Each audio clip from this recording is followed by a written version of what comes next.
A forma aqui da aula de hoje é a gente aprimorar algumas técnicas do tratamento do toque. Eu já conversei com vocês sobre toque, acho que vai ter aqui uma aula bem extensa falando sobre esse transtorno, mas o fato é que realmente aqui é um transtorno mais difícil de tratar, merece um olhar mais atento. Então, o que eu quero dizer aqui é que, na maioria das vezes, nós não seremos bem-sucedidos nos tratamentos iniciais, e muito menos não utilizar doses altas de medicação e táticas de potencialização. Realmente aqui as chances estão bem contra o que a gente esperava, tá? Então, qual é a questão? A questão é que se você ficar usando dose baixa ou mesmo média de medicação e não fizer as táticas de potencialização, dificilmente você vai ter um retorno significativo. A única coisa boa nisso é que o paciente é bom do ponto de vista que valoriza a nossa profissão. O transtorno ele traz tanto sofrimento que às vezes a gente melhorar o paciente 30, 40%, ele já fica feliz, tá. É importante você ter em mente, para você não achar que: "Ah, melhorou um pouquinho, então vou parar, não vale a pena e tal", que vai ser pior. Ou então tem isso pelo menos, né, a questão que o paciente, como ele já sofre muito, ele costuma aderir bem, ainda mais quando ele tem um insight ali preservado, é uma boa parte deles. São pacientes que você,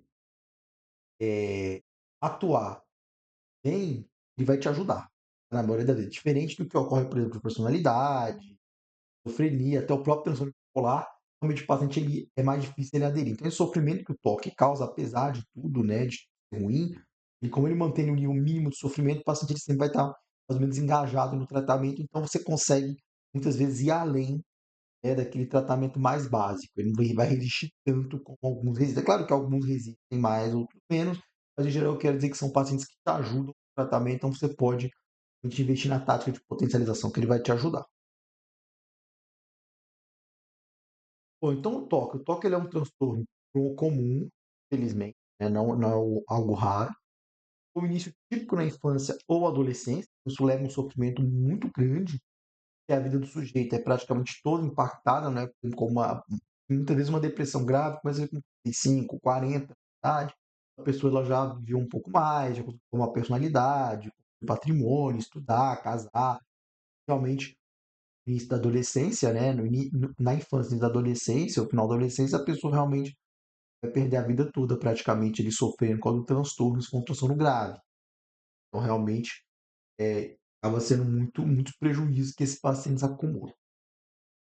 É caracterizado por obsessões e compulsões que vão causar um sofrimento e prejuízo significativo na vida do indivíduo.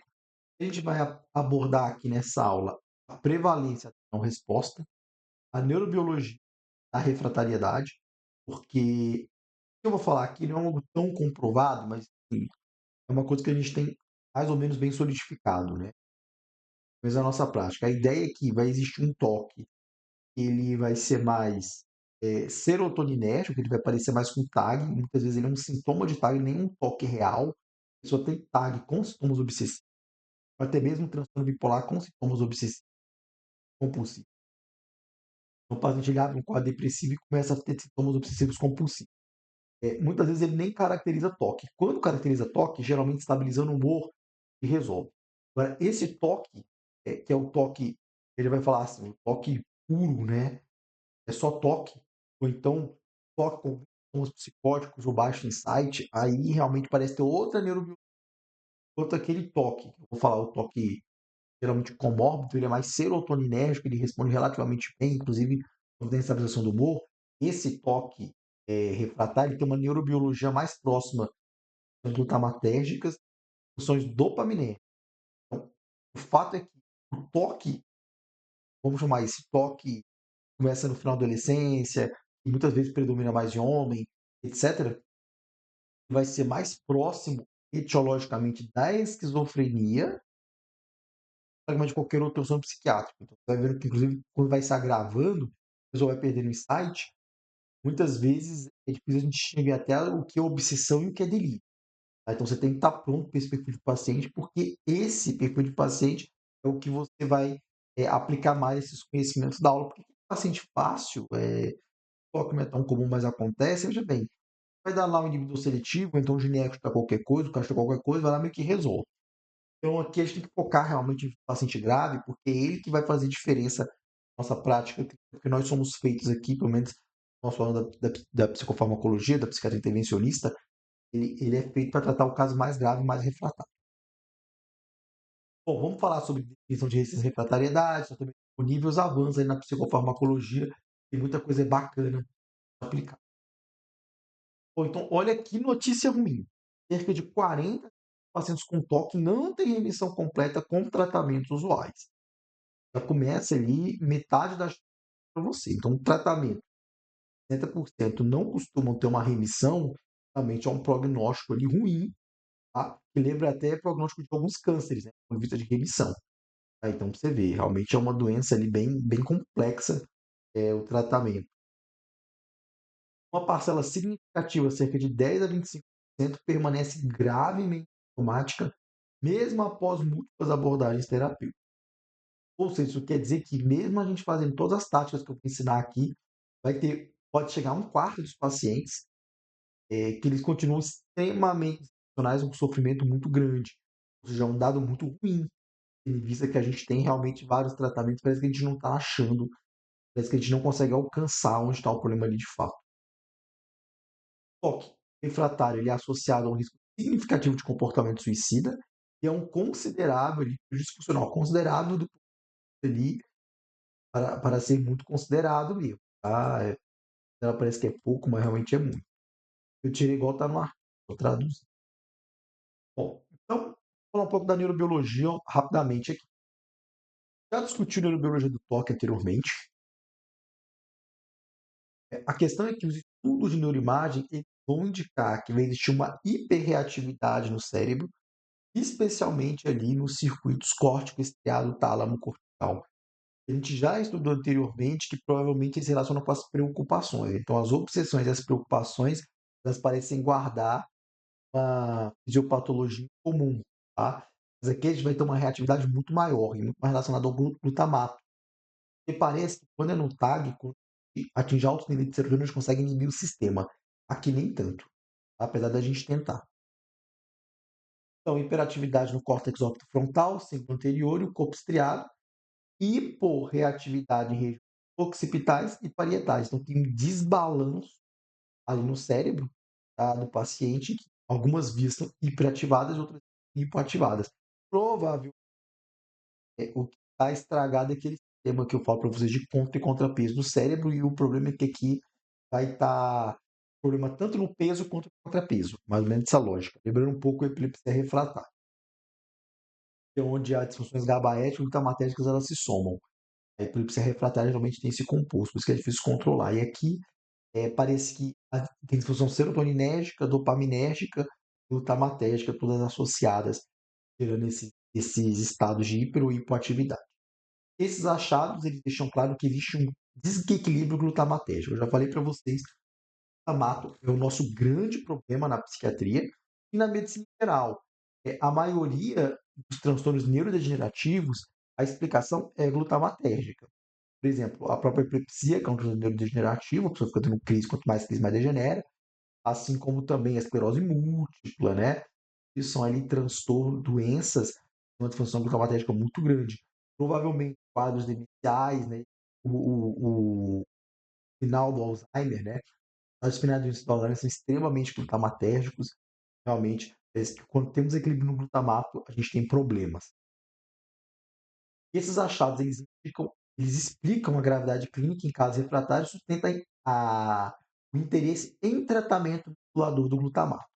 Então, o que eu quero dizer aqui? A gente vai, primeiro, a táticas mais serotoninérgicas, que a gente vai entender o que eu falei no começo da aula, e alguns pacientes vão ter funções mais serotoninérgicas e muitas vezes associadas a outros transtornos que a gente nem consegue alcançar, nem entender no primeiro momento, mas às vezes é um transtorno ali mais brando, que vai ter uma comorbidade de toque, vai aparecer mais o toque, você vai tratar, vai resolver geralmente da linha ali da ansiedade, que não ficou bem explicado.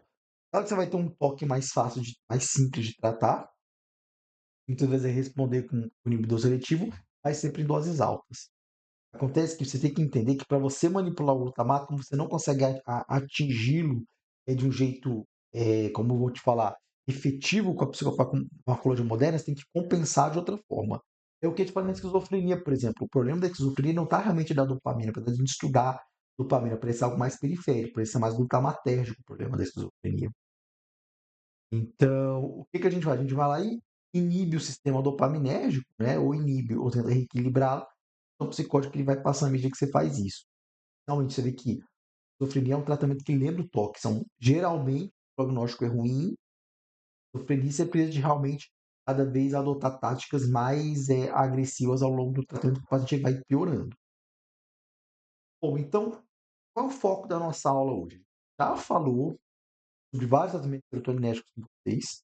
Agora, a gente vai falar de tratamento vamos modular o glutamato, que vai ser a nossa grande esperança. Vai revisar algumas coisas ali também da serotonina, vamos revisar também a questão do glutamato com você.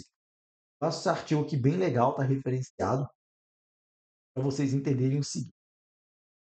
Aqui você tem duas imagens. E as duas imagens, elas comparam o paciente com toque, tá, que acabaram passando pela cirurgia, tá, pela capsulotomia anterior bilateral. O que se percebe? Que o paciente da primeira imagem, tá, ele vai ter um padrão cerebral, vai se perceber o quê? Hiperatividade frontoestriatal e hipoatividade posterior, que é o que eu acabei de falar para vocês. Tá? Essa hiperatividade frontoestriatal, ela é nada mais, nada menos que as alças córtico, tálamo, triado, melhor, córtico, striado, tálamo, cortical, né? Então, as alças córtico, estriado, tálamo, cortical, elas são alças ponto estriatais, tá? Elas estão simples aqui na frente. Enquanto atrás, você vai ter o quê? Né? Com atividade posterior, ou que provavelmente é uma regulação. Isso revela um desequilíbrio funcional. O que chama a nossa atenção é que, quando o paciente ele é submetido à capsulotomia anterior bilateral, existe uma normalização parcial nessas regiões hiperativas. Correlaciona com melhora clínica. O que isso quer dizer? Esse toque grave refratário ele é relacionado mais com glutamato. A forma que a gente tem de restaurar o funcionamento glutamatérgico ou reequilibrá-lo é a capsulotomia anterior. Então, resumindo, o foco do tratamento eficaz é manipular o glutamato. A questão é que o tratamento com o ISRS não consegue fazer esse reset dessas vias glutamatérgicas. A cirurgia consegue, uma boa parte.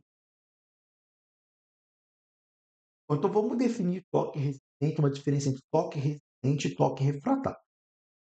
O toque resistente já falha em obter resposta significativa após tratamento com o ISRS ou a clomipramida. Por quê? Você pode dar um ISRS e você pode dar uma clomipramina ali. Dependendo da situação, você pode já optar pela clomipramina. Vai de ti. Até porque antigamente só existia a clomipramina de tratamento. Então, quando você tenta um ou outro em um tratamento inicial em dose plena por 12 semanas, o paciente não responde, já fale que o toque ele é resistente. Só que para você dizer isso, o ideal, né, é que precise incluir uma tentativa de TCC com exposição e prevenção de resposta, tá? Por 20 a 30 sessões. Bom, então, essa vai ser ali a definição. Considerando, claro, né, que o paciente tem uma adesão ao tratamento e a ausência de comorbidades que vão dificultar a resposta. Porque se ele for bipolar, você não estabilizar o humor, não vai ter resolução. Se você está confundindo esquizofrenia, toque, também não vai ter resolução. Então, ele tem que ter realmente toque e estar aderente. Você ter incluído morbidade diagnóstico diferencial. Então, vai considerar ali como essa resposta, né, um dado bom do tratamento. A resposta significativa do tratamento do toque vai ser geralmente definida como uma redução mais de pelo menos ou mais de 35% da iBox. Tá? Então, quando a iBox apresenta essa melhora, aqui é a escala Yellow-Brown para obsessões e compulsões, a gente vai considerar para a gente ter uma boa resposta. O paciente tem uma redução entre 25% e 35% é uma resposta parcial, enquanto valores abaixo de 25% indica ausência de resposta clínica relevante. Ou seja, você vê que aqui, ao contrário do que a gente tem na depressão, a gente é muito mais conservador ali em colher uma resposta para o paciente. Para o CEP, você não ficar frustrado.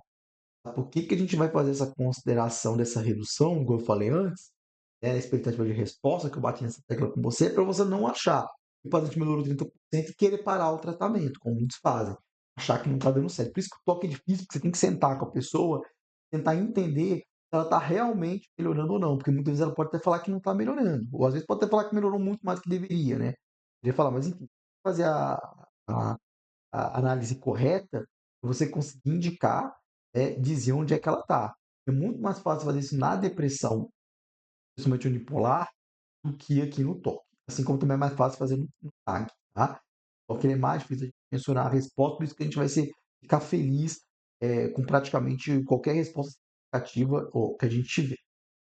Bom, então a combinação de tratamento farmacológico com TCC é recomendada ali para potencializar o efeito terapêutico. Só relembrando vocês, esse aqui no toque vai ser muito importante. Muitos tratamentos é importante essa suspensão com TCC, só que aqui vira quase que uma coisa fundamental. Bom, falando um pouco dos ISRS, eu já conversei isso com vocês. Eu peguei aqui esse artigo, um artigo bem legal, que doses elevadas de ISRS são mais eficazes para toque do que doses baixas, moderadas ou mesmo consideradas altas para alimentar outra patologia como TAG no depressivo maior. Eu estou falando isso aqui de novo para você prestar atenção nesse ponto. Ó, eu trouxe esse gráfico aqui, que são dois gráficos bem bacanas. O primeiro, falando sobre as doses ali, vai considerar interessantes para o toque. Tá? E o que seriam doses?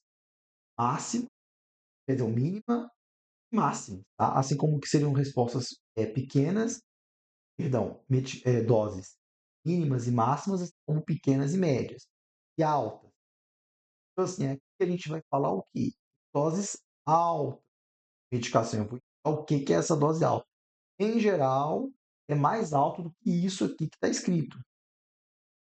Mas aqui já quebra ali um paradigma, que é a questão do conservadorismo excessivo que pode ter com esses pacientes. A fluoxetina, pessoal, o que seria uma dose alta e a dose alvo no TAG? Eu não estou dizendo, de novo, não estou dizendo que é para chegar em 60 e 80 e parar.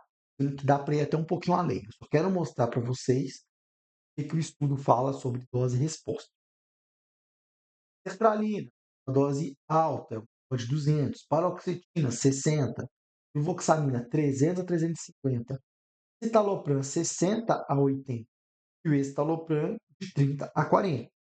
Só o estalopram tem muito tempo. Agora, assim, no TAG, em geral, 20 mg de estalopram resolveu, assim como na depressão. Em geral, até 20 resolveu. Olha só, aqui eu estou falando de chegar ao praticamente o dobro disso. Basicamente, a fluoxetina veio dar para chegar até 120, 100, 120, mas assim, tudo fala de 60 e 80. Ele pega esses pacientes aqui e ele coloca uma relação entre resposta, paciente, a taxa de resposta e o ibox. Tá? E ele vai mostrar o quê? Vai existir uma correlação entre a resposta do paciente, o ibox e as doses. Ou seja, você percebe que o placebo é zero, tá? A dose baixa praticamente igual à dose média. E, logicamente, aqui você já entra numa ideia de refratariedade, uma ideia de excesso de função gramática. Então, olha só, usar dose média e dose baixa, pelo menos segundo esse artigo, não muda muito o SRS. O que vai mudar é a dose alta. Veja bem, o triste é que mesmo a dose alta, você vê que a resposta ele não é tão alta. Tá? Você vê como que a coisa é complicada. Então, assim, vai tratar toque, meu amigo? Se por um milagre no meio do caminho ele tiver esses 15% que responde, ótimo. Deixa ali a dose, para e deixa quieto. Só que, na maioria das vezes, você vai realmente fazer várias reduções até essas doses máximas, se não nesse ciclo de tratamento, em algum ponto. A da clomipramina. A clomipramina é considerada a estratégia seguinte aos ISRS, embora apresente maior risco de efeitos adversos. Então, a dose recomendada é uma coisa de 150 e 225. Mais para 225, como eu já falei para vocês. Alguns estudos falam de 250. Então, esse estudo ele encontra um efeito significativo da clomipramina intravenosa na velocidade do toque. Então, trouxe aqui para vocês aqui, o foco dessa aula é trazer a vanguarda, né? E como a gente tem muita dificuldade para fazer esse tratamento, a gente precisa inventar. Na maioria das vezes que você está inventando ali no tag, a maioria das vezes é que você está errado, tá? A maioria das vezes é que você está errando o diagnóstico, fazendo alguma coisa errada. Aqui não, aqui o normal mesmo é que tá certo, felizmente. Então, ao final do estudo, 60% dos pacientes foram classificados como respondedores, com uma redução média de 36 na pontuação de box. O problema desse é que é uma amostra pequena, só 30 pacientes, e não foi duplo cego randomizado, né? Porque um tratamento injetável com pacientes refratários, realmente ali não foi nem cegado. Então, a pessoa que estava aplicando e mensurando, ela sabia o que estava aplicando o paciente, como o paciente ele sabia, estava sendo submetido ao tratamento verdadeiro. Então, não me de fato ele vai chamar de bom, tá? Mas ele abre ali uma possibilidade de uso injetável da clomipramina, entendendo que algumas questões de metabolização poderiam ser ali, poderiam ser puladas dessa medicação intravenosa. Não me pergunte onde arruma isso, porque eu também não sei, né? Eu nunca vi isso aí para vender e tal, nem sei se isso vende, se for coisa experimental. Acho que em geral nem deve ser uma coisa muito experimental mesmo, deve nem existir comercialmente. Bom, então, toque refratário. Falha após múltiplos tratamentos farmacológicos, aí vem o refratário, que é 2 ISRS mais clomipramina, ou seja, 2 mais 1 é 3 tratamentos. E TCC durada por 3 a 6 meses. Aí, característica toque refratário. Quando chegou aqui, você tem autorização para seguir o plano que eu vou ensinar daqui em diante. Então, aqui é o divisor de águas. Até chegar aqui, vai chamar de resistente e vai tentar levar o ISRS ali para a maior dose possível. Bom, no momento que isso começa a falhar, tá? Então ele sai de um tratamento padrão, ele vai para a resistência e você continua ali tocando em ISRS da clomipramina, ele não melhora, é chamado de toque refratário. E aqui você tem que adotar uma mentalidade de guerra. Tá? Por que mentalidade de guerra? Porque aqui qualquer coisa que está valendo. Você age no tratamento, audaz, a palavra audaz aqui é muito importante.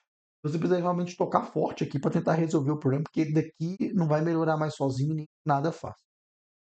Aqui é a mesma lógica quando não responde a clozapina, né? Quando responde a clozapina, as coisas tendem a dar muito errado.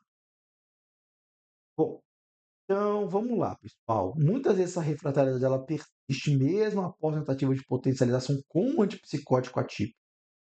A gente tem estudos com risperidona, aripiprazol e haloperidol. O preenchimento dos critérios acima, ele leva em consideração abordagens terapêuticas avançadas que a gente vai tratar no próximo slide. Pessoal, esse toque refratário, claro, depois que a pessoa tenta ISRS, clomipramina e não funciona, ele já toca antipsicótico muitas vezes até no segundo ciclo, ou então tem uma resposta ali parcial com fluoxetina, já toca olanzapina, toca aripiprazol para tentar ali potencializar. A gente vai falar sobre potencialização de antipsicótico. Eu já vou adiantar. Com evidência boa é só a risperidona e aripiprazol. Estou me antecipando aqui. Vamos lá de seguinte. Então, antipsicótico é adjuvante, tá, pessoal? A gente vai juntar o antipsicótico com o antidepressivo em geral. A estratégia mais comum vai ser a potencialização com o antipsicótico. Isso vai estar ancorado na hipótese de hiperativação dopaminética da etiologia do toque. Lembra daquilo, a gente tem pouco controle do glutamato. Quando a gente controla o glutamato, em geral, são por vias dopaminérgicas. Essas vias dopaminérgicas, a gente vai ali ter algum nível de controle que a gente não tem no glutamato. Por isso que na esquizofrenia, o tratamento é com antipsicótico, que vai doença glutamatérgica, de prestabilidade, a gente consegue resolver ali, pelo menos parcialmente, com bloqueadores dopaminérgicos. Bom, o que nós teremos? Aripiprazol 1 a 5 miligramas e a risperidona 0,5 a 1 miligramas são consistentemente relatados como agente de pós eficaz. É interessante que a dose ela é baixa mesmo, pessoal. Essas doses são baixas, inclusive alguns antipsicóticos em doses altas, até a própria risperidona em dose mais alta, pode até desencadear alguns tons obsessivos compulsivos, principalmente a clozapina. Tá? Tem várias descrições sobre a clozapina, realmente ela aumenta provavelmente alguma outra via que ajuda no acesso. É um modulador glutamatérgico, um modulador dopaminérgico muito importante, onde ele pode ali, liberar dopamina algumas vezes que aumentem a disfunção do transtorno obsessivo compulsivo. Então, alguns pacientes com clozapina desenvolvem TOC. Então, aqui a orientação são doses baixas de antipsicótico, doses bem baixinhas, vai trazer algum benefício para pelo menos um terço ali dos pacientes. Temos isso com quetiapina, olanzapina, paliperidona, que vão ser menos eficazes. Agora vamos falar dos tratamentos ali mais interessantes nessa potencialização, e o foco agora são tratamentos ali que a gente não faz com usuabilidade na nossa prática clínica.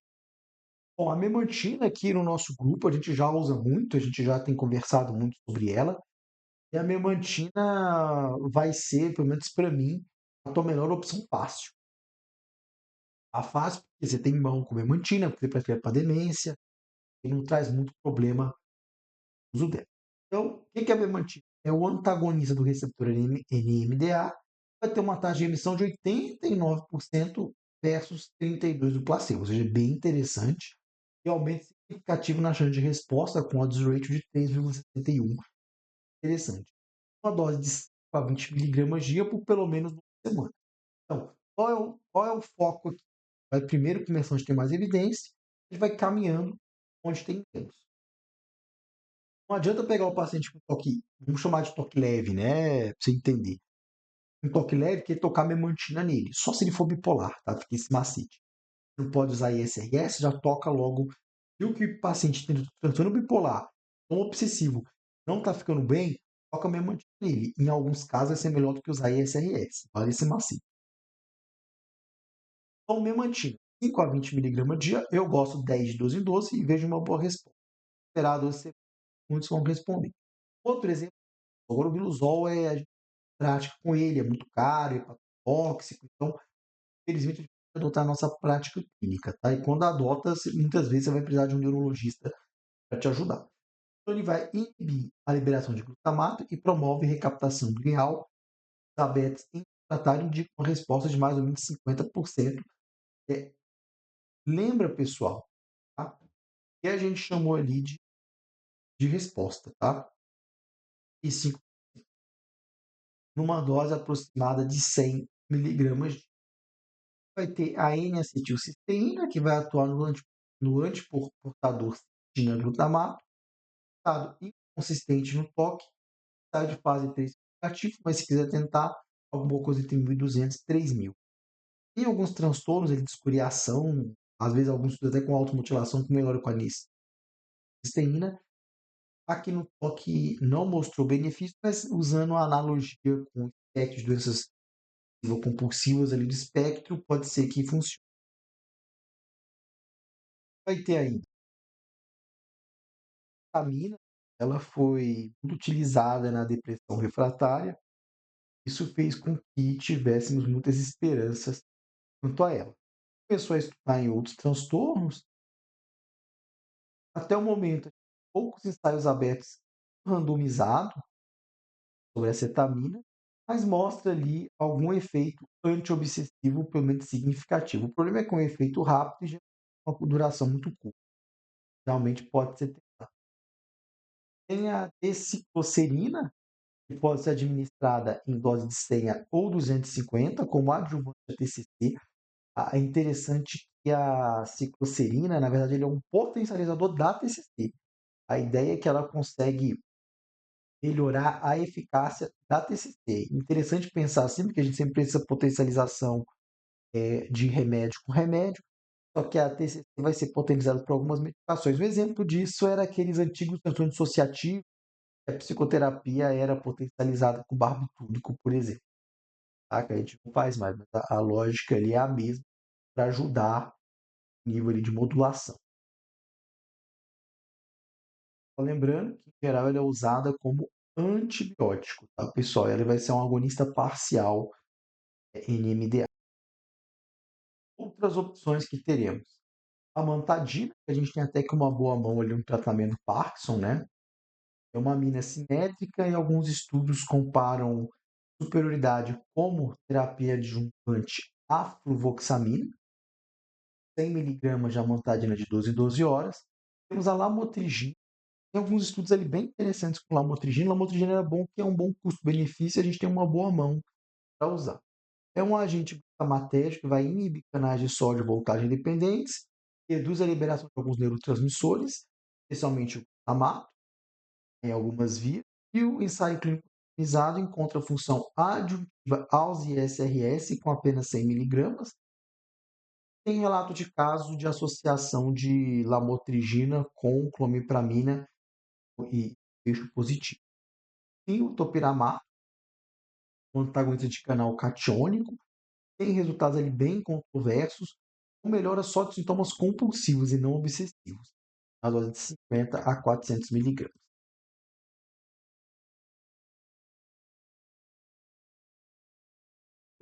O troriluzole, tá? Que é o profargriluzol, é um agente modulador de glutamato, está ainda em fase de ensaio, mas nenhum resultado significativo ou dose é relatado até o momento.